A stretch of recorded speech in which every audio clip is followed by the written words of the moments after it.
Tonight, you're about to hear 4 true hotel horror stories. No ghosts, no monsters, just real people in real rooms doing things no one should ever do. Hotels are supposed to be places to rest, but for these people, they became traps. Let's begin.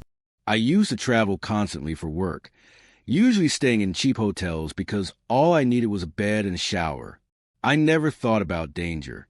Nothing bad had ever happened to me before. That changed during a work trip in a small city in Pennsylvania. The hotel looked normal enough. Old red carpet, quiet hallways, the kind of place that feels forgotten. I checked in, went to my 3rd floor room, and settled in for the night. I took a shower, watched TV, and tried to sleep. Everything felt normal until I woke up to a soft sliding sound near the door. At first, I thought it was noise from the hallway, but the sound happened again, slow and deliberate. I turned on the lamp and saw a small piece of folded paper sticking out from under the door. I picked it up and unfolded it. The handwriting was messy and shaky. The note said someone was watching me from somewhere inside the hotel. My body went cold. I didn't hear footsteps or voices. The hallway had been silent all night. I locked the chain, sat on the bed, and kept the light on. I waited, wide awake and terrified. About 20 minutes later, the sliding sound returned. Another note appeared under the door, pushed through slowly, almost gently. I picked it up with shaking hands. This one said the person had been inside my room earlier before I checked in, and that they liked watching people sleep here. My stomach dropped. The idea that someone walked around my room before I ever arrived made me feel sick. I checked the closet, the bathroom, under the bed, just to reassure myself, but I already knew I was alone. Or, at least, I thought I was. I debated calling the front desk, but paranoia hit me. What if the person sending the notes worked here? The handwriting looked unstable and uneven. Maybe an older person. Maybe someone mentally unwell. I waited, tense, alert, too scared to close my eyes. When the 3rd note slid under the door, I felt every part of my body lock up. This time, the message said the person was already inside the room again. I couldn't breathe. I turned slowly, scanning every corner of the room. Nothing. No one. But the fear felt real enough to choke me. I grabbed my bag and made a run for it. I looked through the peephole first. Silence. The hallway looked empty. I unlatched the chain and bolted out, slamming the door behind me. As I ran to the stairs, I glanced back once. At the very end of the hallway, a shadow moved slightly behind the corner. Someone had been watching. I ran to the lobby and told the night clerk everything. He said only 3 rooms on my floor were booked and no one reported walking around. He offered a new room, but I checked out on the spot. He walked up with me to grab my bag. Inside my room, everything looked normal, except the window latch was broken.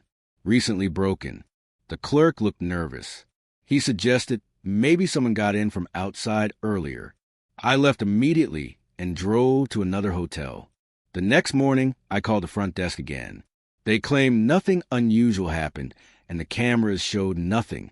But I know what I saw. Someone was outside my door and maybe inside my room before I ever knew. I stayed at a small hotel in Virginia during a long drive. It was almost midnight.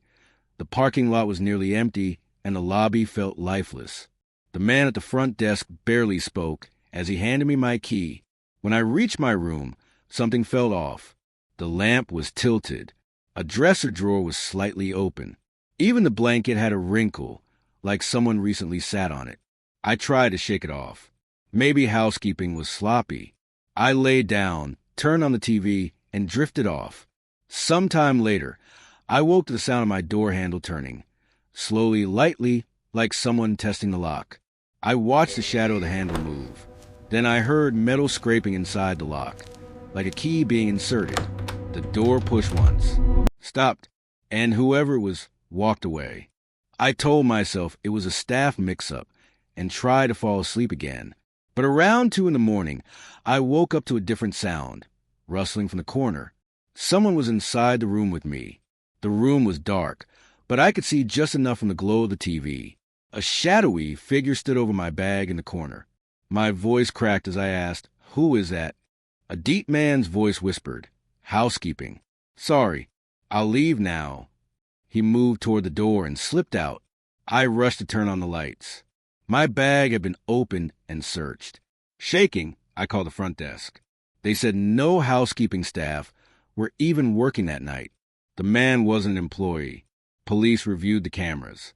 The footage showed a large man walking the halls repeatedly, entering my room with a stolen master key. The hotel claimed they didn't know who he was. I checked out immediately and spent the rest of the night sleeping in my car. Hotels have terrified me ever since. I booked a cheap hotel in New Jersey before a hiking trip. The hallway light flickered as I walked to my room. Inside, everything looked clean at first, but I noticed small details, like a pillow slightly moved and the closet door not quite as open as I left it. After a shower, the room felt colder. I eventually fell asleep until I woke to a soft sliding sound near the closet. Then I heard breathing. Slow, quiet, not mine. At first, I thought I was imagining it, but when I sat up, the breathing stopped as if someone realized I was awake. The closet door, which I remember leaving open, was now only slightly cracked. Terror froze me in place.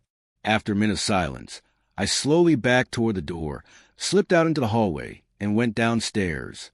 The front desk woman told me only she and one older housekeeper had keys, and the housekeeper had left hours earlier. She followed me back to the room. Everything looked normal again. The closet was wide open. Nothing disturbed. I switched rooms. Tried to calm down. Around an hour later, I heard something rolling down the hallway. Slow squeaking wheels. A housekeeping cart. But it was nearly 2 a.m., and the front desk told me earlier that housekeeping was gone for the night. The cart stopped directly outside my door. Then, the breathing returned. Heavy. Slow. Right outside.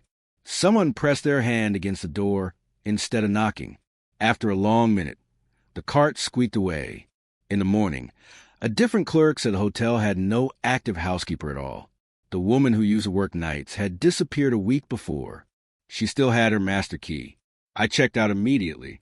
I believe someone, maybe that missing housekeeper, never left the hotel. Someone who had waited and breathed inches from the closet where guests slept. I worked nights at a hotel as a house person, doing basic maintenance and delivering supplies. A new front desk worker named Brianna started, so I switched to night shifts to help her. One slow night, I went to restock towels at the pool. As I bent down, something splashed into water. A lifesaver ring was floating in the middle, even though no one had been inside. I brushed it off and kept working. Later, I got a maintenance request for room 324. The guest wasn't arriving until Friday, so the room should have been empty. While fixing the toilet, the temperature suddenly dropped. Not slightly, completely. The air went ice cold. Then, just as quickly, it went back to normal. I finished repairing the toilet, relieved to hear it flush again. But then a loud thump echoed from the room. When I stepped out of the bathroom, something in the dim light caught my eye. A room phone dangled off the nightstand, and behind it in the corner stood a tall, completely black silhouette. No features, no face, just a dark figure the shape of a person. Perfectly still. I froze. Then it moved. I didn't wait. I bolted out the door and drove home shaking. Nothing like that has happened since. But I know what I saw that night, and it wasn't human. Hotels feel safe until they aren't. Behind every door and down every hallway, there might be someone watching, waiting, or hiding where you'd never think to look. Travel safe. And check the closet. Twice.